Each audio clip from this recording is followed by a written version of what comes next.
Ladies and gentlemen, put your hands together for the Lions Den Show. And here's your host. Hello and welcome to the Lions Den Show. I'm your host and your toast, Cody Judy. I'd like to thank you for tuning in and spreading the word. Thank you. Thank you. You know, without the internet, the news is so manipulated. You can't possibly know the whole truth and nothing but the truth, so help you.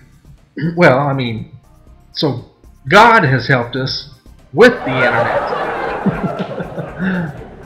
Now, I know I'm a very small bite of the internet, and certainly am no consequence whatsoever to the big boys in the chairs. But I play my drum.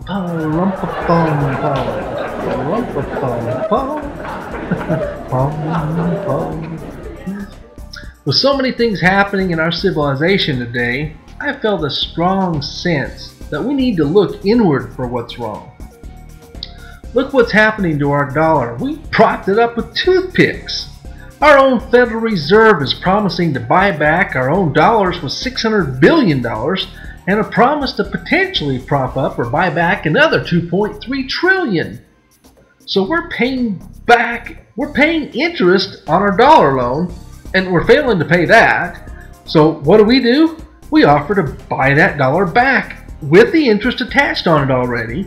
We're going to buy that dollar with the interest back, and we're going to pay interest on that dollar with its attached interest.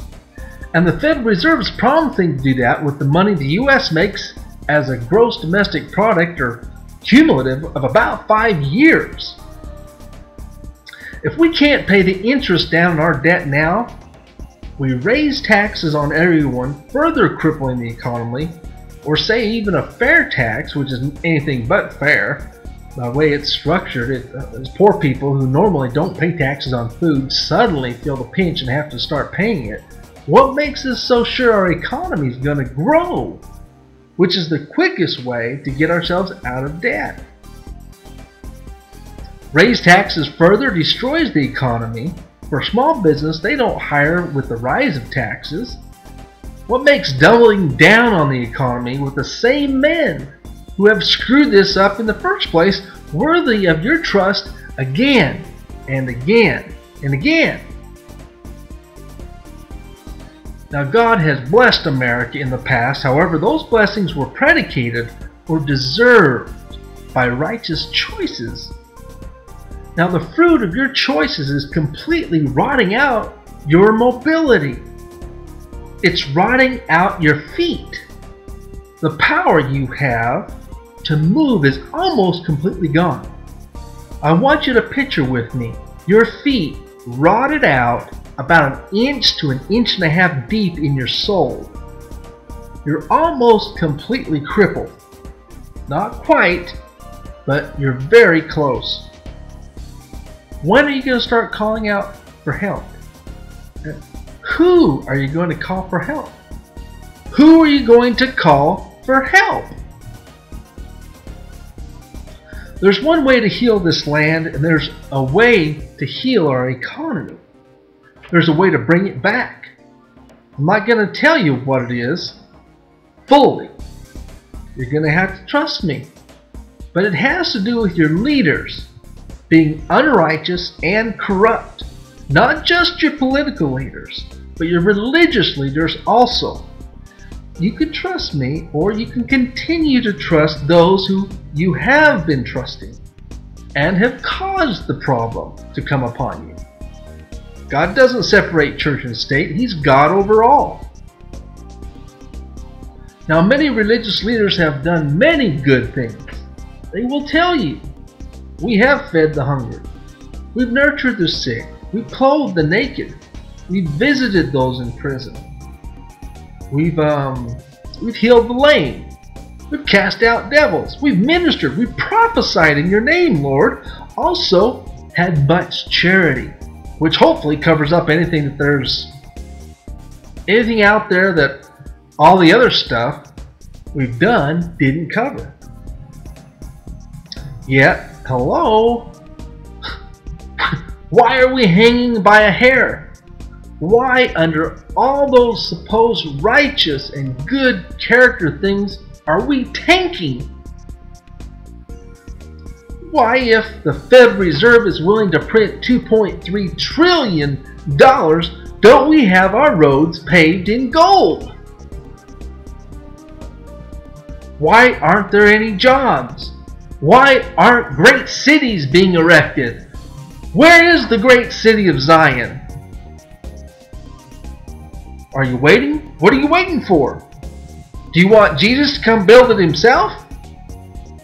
Or do you want to see a man float in the air, hovering about 6 inches off the ground after you believe? Or for you to believe? Are you waiting for a sign? Is the sign that our economy is tanking not a sign? Is that not a very big sign? Let me tell you something. The Lord is going to break you. He is going to break the churches. He's even going to break Mr. George Soros. He's going to break your dollar. Because you have chosen unwisely. You have sought men who had a lot of dollars to represent you, rather than men who had heart, even as the Lord's own heart. What's going to happen when the dollar goes? All of a sudden, you're going to be faced with men looking you in the face who now don't have anything of value. Then, we're going to see if you still admire them so much. You're going to say to them, who are you if you couldn't protect your own dollar? If you couldn't protect your own dollar, what makes you think I want you to protect my valuables? Huh? Yeah. You don't have any problems now, but you're in what's called the denial phase. It's kind of like Obama as an emperor with no clothes on. You're all saying his clothes look very nice, but he's constitutionally naked and not qualified. Who's saying that? Well, all the media still calls him Mr. President. All the church leaders call him Mr. President or Mr. Obama or President Obama, except for one that I know. That's Pastor James David Manning. When you call Obama Mr. President, are you saying your clothes look great? Your suit is very fine. In this, you're offending God and the Constitution that was inspired by God upon great men. You're offending God, and all your good works are being sacrificed on the altar to an unknown or false image of security called the dollar, rather than Jesus Christ. Jesus Christ is the God that has blessed America with great power and placed a value in the dollar on the condition of our Constitution being the cross stitch that united the states. Without it, there's no glue to hold the states of the United States together. It's gone. When you choose men who call Barack Hussein Obama Mr. President or President Obama, you're erasing the Constitution. You're choosing men who erase the Constitution. You're offending Jesus Christ, the God of the Old Testament, the New Testament, and whom the Father gave all power. Hey, Jesus Christ, is showing you signs.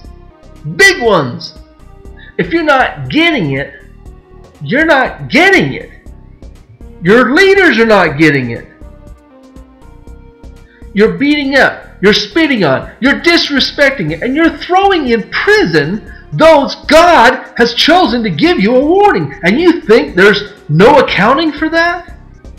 Is that what you think? There's no accounting? Do you think the Jews received a righteous inheritance during the time that Jesus Christ was crucified? How has that panned out for the Jews?